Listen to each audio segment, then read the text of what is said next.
से अग्रपूज्य, से आराध्य देवता, से विघ्न विनाशक, से सिद्धि प्रिय।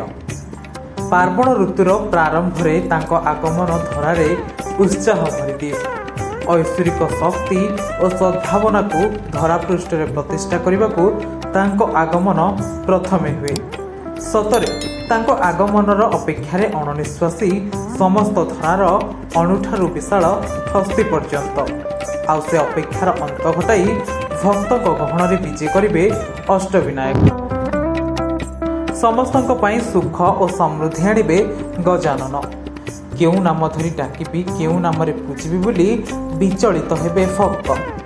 सतरे कौन केजाणी तांको पाखरे अछि जहा पाई उल्लसित होंती समस्त प्राणी जगत।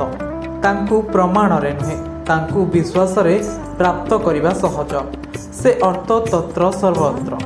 भाद्रव मासर शुक्ल पक्षर चतुर्दशी तिथि रे आराध्य देवता प्रभु विघ्न विनाशकଙ୍କୁ आराधना करा जाए। भगवान को पाखरे पाइबा को सते जेमिति व्याकुल होंती भक्त।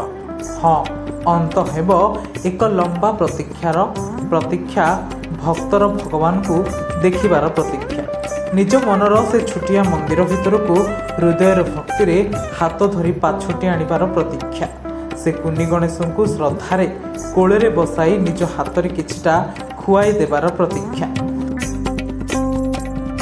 पाखरे बसाई मनरे जिते दुख मान अभिमान जंत्रणा वेदना अकुहा कथा सबु तांकु सुनेबार प्रतीक्षा। मोर से लुह छल छल अपलक नयन रे घंटा घंटा धरी तांकु देखिबार अपेक्षा। आउ एबे सबु समस्तंकर अपेक्षार अंत घटिब। अंत हेब सबु दुख शोक और विघ्नर।